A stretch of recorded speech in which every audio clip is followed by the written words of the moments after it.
भारतीय संविधान में अध्यादेशों को समझना। भारत में संविधान देश को संचालित करने वाला सर्वोच्च कानून है जो शासन के लिए एक रूपरेखा प्रदान करता है और सरकार की विभिन्न शाखाओं की शक्तियों को परिभाषित करता है।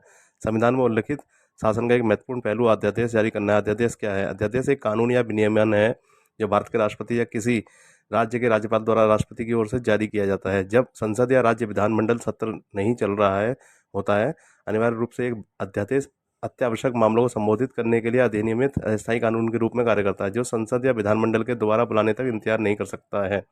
अध्यादेश जारी करने का प्राधिकार। अध्यादेश जारी करने की शक्ति भारतीय संविधान के अनुच्छेद 123 और 213 से प्राप्त होती है जो क्रमशः राष्ट्रपति और राज्यपालों को संसद या राज्य विधानमंडल के सत्र में नहीं होने पर अध्यादेश जारी करने का अधिकार देती है।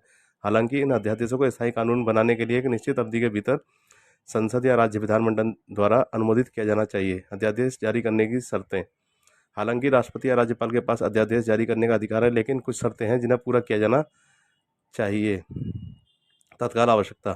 अध्यादेश द्वारा संबोधित मामले में तत्काल कार्रवाई की आवश्यकता होनी चाहिए और संसद या राज्य विधानमंडल के अगले सत्र की प्रतीक्षा करने से अनुचित देरी होगी। विधायी नियंत्रण से परे परिस्थितियां।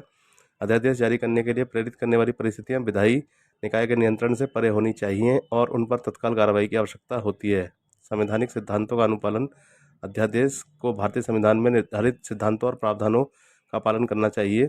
अध्यादेशों का दायरा। अध्यादेश कई प्रकार के मुद्दों को कवर कर सकते हैं जिनमें संघ या राज्य विधानसभाओं के अधिकार क्षेत्र में आने वाले विधायी मामले भी शामिल हैं। इनमें कराधान, सार्वजनिक व्यवस्था, भूमि अधिग्रहण और सार्वजनिक हित के अन्य मामले शामिल हो सकते हैं। हालांकि संबंधित प्राधिकारी के विधायी क्षेत्र से बाहर आने वाले मामलों पर अध्यादेश जारी नहीं किया जा सकता है। अवधि और अनुमोदन प्रक्रिया। राष्ट्रपति या राज्यपाल द्वारा प्रख्यापित होते ही कोई अध्यादेश लागू हो जाता है। हालांकि इसे स्थायी कानून बनने के लिए इसे पुनर्गठन के 6 सप्ताह के भीतर संसद या राज्य विधानमंडल द्वारा अनुमोदित किया जाना चाहिए। यदि संसद या विधानमंडल इस अवधि के भीतर अध्यादेश को मंजूरी देने में विफल रहता है तो इसका संचालन बंद हो जाता है। इसके अतिरिक्त यदि अध्यादेशों को अस्वीकृत करने वाले प्रस्ताव संसद के दोनों सदनों या राज्य विधानमंडल द्वारा पारित किए दिए जाते हैं तो इनका संचालन बंद हो जाता है। अध्यादेशों का महत्व। जब संसद या राज्य विधानमंडल का सत्र नहीं चल रहा हो तो अध्यादेश तत्काल विधायी मामलों को संबोधित करने में महत्वपूर्ण भूमिका निभाते हैं। वे सरकार को आपातकालीन स्थितियों पर तुरंत प्रतिक्रिया देने और शासन की निरंतरता सुनिश्चित करने में सक्षम बनाते हैं। इसके अलावा अध्यादेश कार्यपालिका को लंबी विधायी प्रक्रियाओं की प्रतीक्षा किए बिना लोगों की जरूरतों को पूरा करने के लिए निर्णायक कार्रवाई करने का अधिकार देते हैं।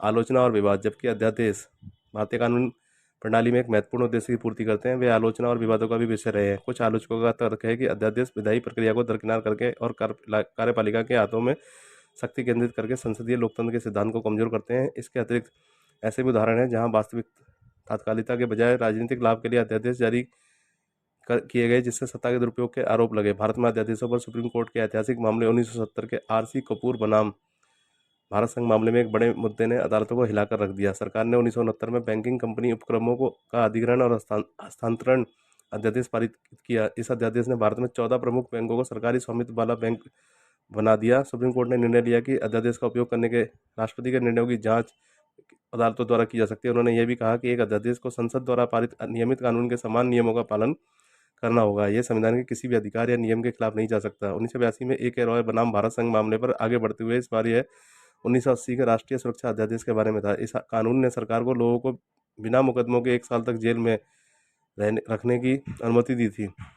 सुप्रीम कोर्ट ने कहा कि यह अध्यादेश ठीक है, लेकिन उन्होंने इसके इस्तेमाल के लिए कुछ नियम तय किए हैं। उन्होंने कहा कि एक समूह को जांच करनी चाहिए कि हिरासत उचित है या नहीं। उन्होंने यह भी कहा कि जेल में बंद व्यक्ति को पता होना चाहिए कि वे वहाँ क्यों है और उन्हें समझाने का मौका मिलना चाहिए। न्यायालय ने यह भी चेतावनी दी कि अध्यादेशों का उपयोग केवल वास्तव में जरूरी चीज़ों के लिए किया जाना चाहिए, नियमित कानून के प्रतिस्थापन के रूप में नहीं।